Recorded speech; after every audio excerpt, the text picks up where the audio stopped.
آج ہم ایک ایسے لمحے سے گزر رہے ہیں جس نے دل کو ہلا کر رکھ دیا۔ پیاری مریم اس دنیا سے چلی گئی۔ انا للہ و انا الیہ راجعون۔ ہم سب اللہ ہی کی طرف لوٹ کر جانے والے ہیں۔ قرآن میں اللہ فرماتا ہے کل نفس ذائقۃ الموت، ہر جان نے موت کا مزہ چکھنا ہے۔ آج مریم کی باری تھی، کل ہماری ہوگی، اور ہم نہیں جانتے کہ کب، کہاں اور کیسے۔ موت صرف ایک خبر نہیں، ایک نصیحت ہے، ایک جھٹکا ہے کہ زندگی بہت مختصر ہے۔ ہم صبح کی پلاننگ کرتے ہیں، سال بھر کے خواب بنا لیتے ہیں، مگر کوئی یہ نہیں جانتا کہ شاید میرا آخری دن ہو۔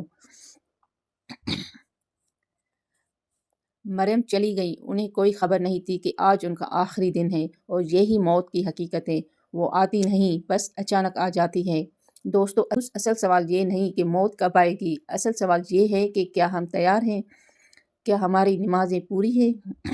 کیا والدین راضی ہیں؟ کیا ہم دلوں کو صاف رکھتے ہیں؟ کیا ہم دوسرے کو معاف کرتے ہیں؟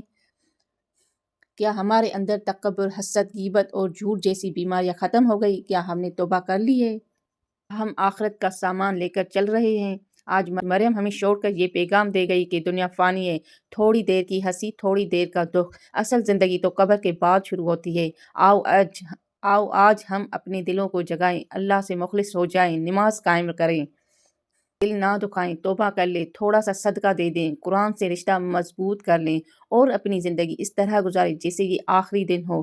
اللہ پیاری مریم کی مغفرت فرمائے، ان کو قبر کو نور سے بھر دے، اور ہمیں موت سے پہلے موت کی تیاری کی توفیق دے۔ آمین۔